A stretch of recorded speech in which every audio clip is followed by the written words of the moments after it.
There you can see Haley Esparza and Katie O'Neill walking out, gave a little fist bump, and they're getting ready to pump up the crowd. They are SpaceX employees that really are the key liaison for SpaceX with all of the things that astronauts do. So, two incredible women that we know very, very well in the astronaut office that are really essential to all of the SpaceX operations.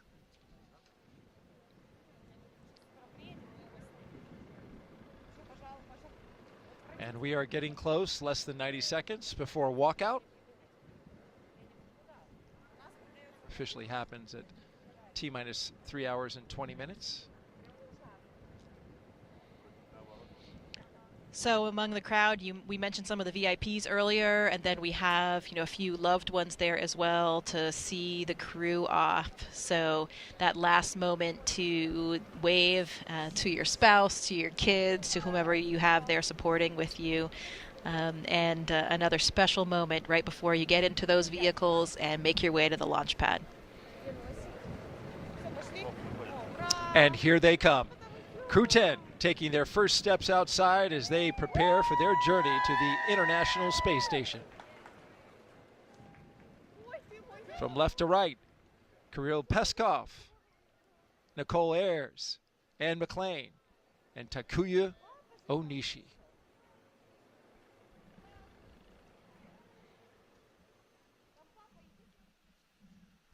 Well, this is the second time they've done this, so when you do something a second time, does it have the same feeling? Yeah, I think it's actually probably a little bit better for them because some of those nerves are gone. They've kind of gone through it already the first time. And so I think they're probably a little bit more relaxed, but still feeling all of that excitement and exhilaration for launch day. So I'd say it's probably the best of all worlds to, really combine those things. Once you've been through something before, you have a little bit less anxiety about it, right? Like you know what to expect, and it just makes you a little bit more calm and at ease. So my guess is that's what they're feeling today. Well, a relaxed crew is the kind of crew you want to have on launch day.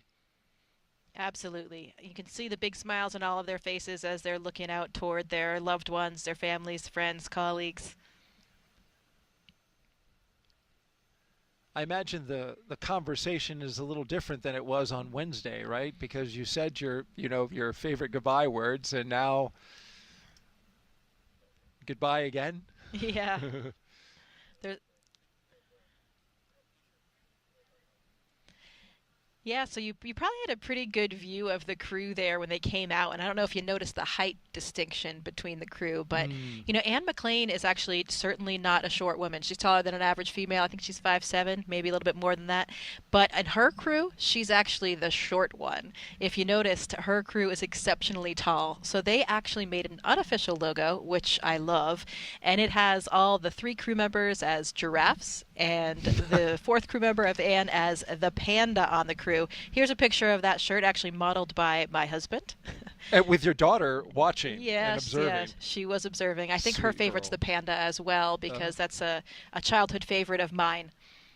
Perfect for my classmate Anne. Oh, there it is. The 4 crew members and there the panda with her call sign Animal.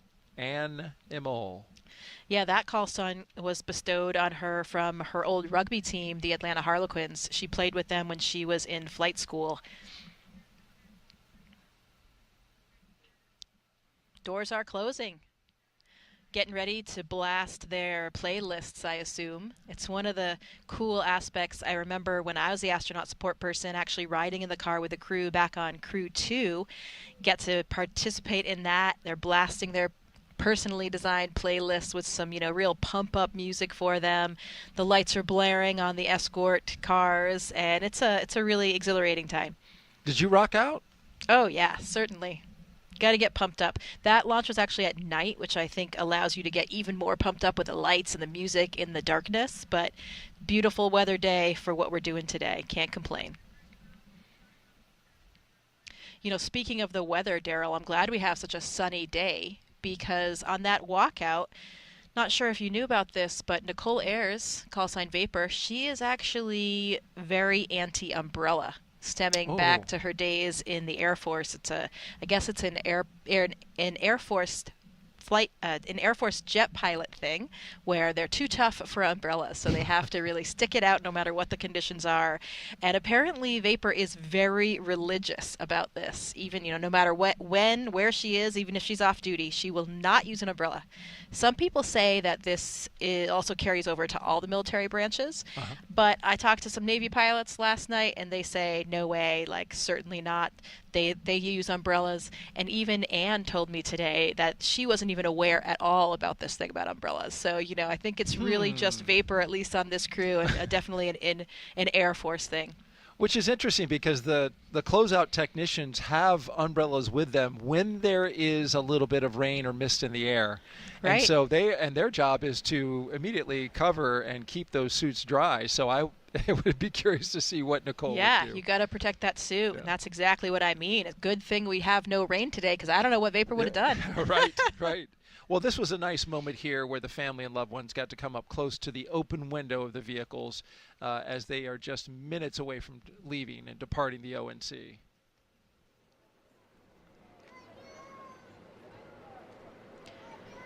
In the first vehicle, you've got the closeout lead and 2 suit technicians. In the second one, the commander and pilot, along with a flight surgeon. And in the third, the 2 mission specialists. They're getting a wave out the window as they drive off.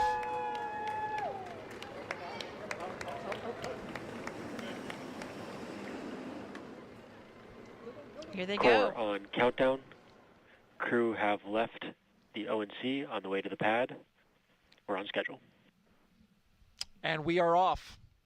The crew on their way to Space Launch Pad 39A. Driving away from the Neil A. Armstrong Operations and Checkout Building. This begins the 20-minute drive with a full security escort across NASA's Kennedy Space Center, including, they'll get ready to do a drive-by the VAB, as we all know. I think once we see them get going on the other road here, they're going to get up to like 65 miles per hour or so, which I think they're cruising along in pretty close proximity of each other. That's more than the posted speed limit. I just want to let you know. Special day, absolutely. I know we don't really speed when we drive here at KSC, right? You're too afraid of getting pulled over, but this is a special day for it. You'll see that guy on your tail. I'm sure Anne loves the helicopter escort as well. She's a helicopter pilot, so sweet sounds of home. And as they get up to speed here, I bet she's really jamming out. Anne's mom told me that back in high school, Anne accumulated so many speeding tickets that she almost had to do some defensive driving courses. So she has a need for speed. Spilling the tea on the commander. I like it. Speaking of Anne, let's find out more about her in her own words. Here now, Commander Anne McClain. When I get asked why